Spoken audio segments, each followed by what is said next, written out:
Look, I'm not looking to exclude you, doc. I still want you to be my doctor. If I have anything else go on, I want to be able to come to you right away. But on this issue, I've taken a little responsibility for my health. It seems to be paying off.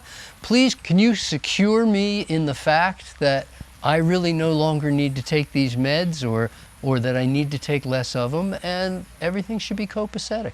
Hi guys, Dr. Doug Graham here. I want to talk to you about doctors today, but I want to start out by talking about your grocer and say, like, if you don't know your grocer's name, he probably doesn't know yours either. And if you don't know a bit about him, he probably doesn't know much about you, and he doesn't even know you exist.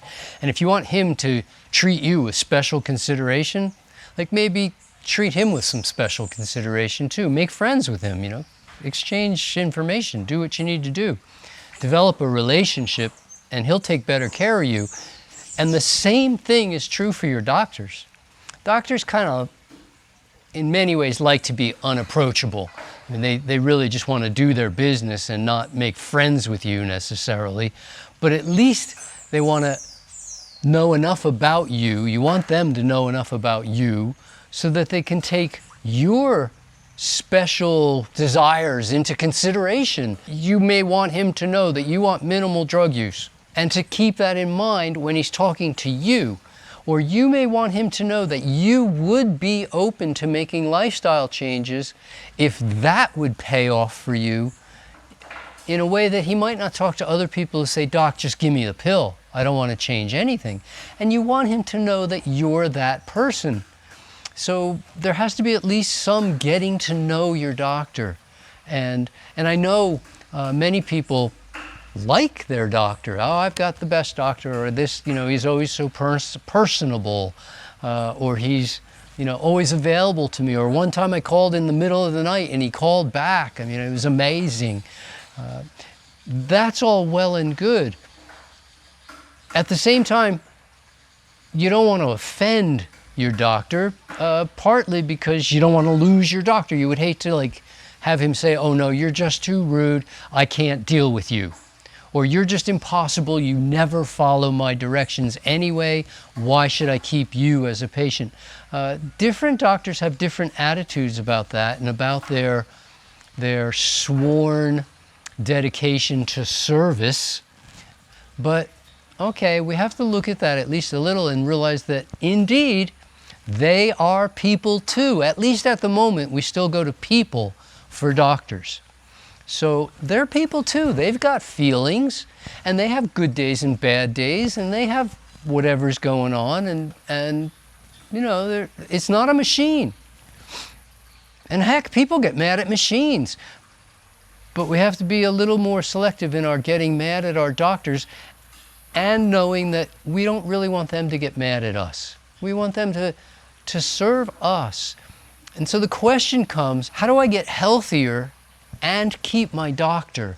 If my doctor's got me on this, that, or the next medication, and I've found a way to improve my health to a point where I no longer need to take that medication, how do I tell the doctor I don't need those services anymore?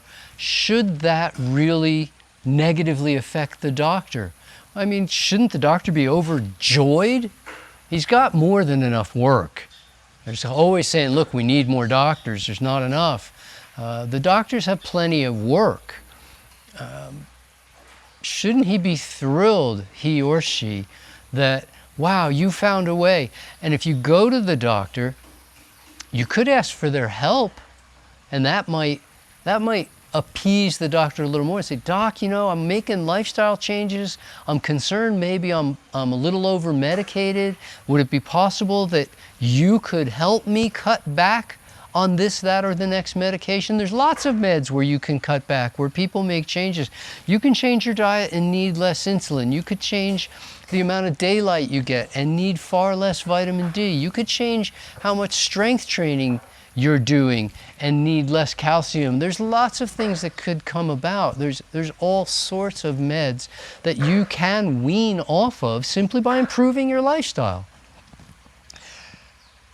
If you leave the doctor out of the picture and you just come back one day and say, "Oh yeah, I just stopped taking those drugs," well, you're leaving yourself a little more open. Maybe the doctor could be offended What, you didn't check with me? I put you on those drugs. Who took you off of them?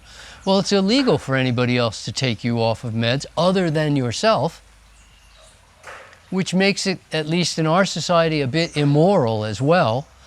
So I never take anybody else off of drugs that a different doctor put them on.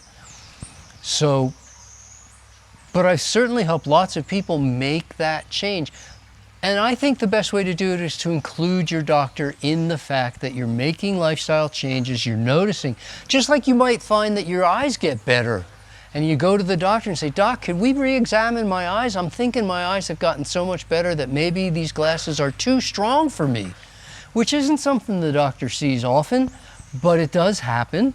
And then he's included. He doesn't feel like he's been left out. He's not upset with you. He's just trying to serve you. So whether you're getting off of thyroid meds, or you're reducing your vitamin D, or your high blood pressure meds have become unnecessary, and now you're starting to suffer low blood pressure, it could be dangerous. You're taking too much blood pressure medications. Include the doctor in the discussion. Well, better, I think, before the fact and during, but certainly after, inform them of what's going on, and do it in a friendly way that you go, look, I'm not looking to exclude you, Doc. I still want you to be my doctor. If I have anything else go on, I want to be able to come to you right away. But on this issue, I've taken a little responsibility for my health. It seems to be paying off. Please, can you secure me in the fact that I really no longer need to take these meds, or that I need to take less of them, and everything should be copacetic. Dr. Doug Graham reminding you to go to health.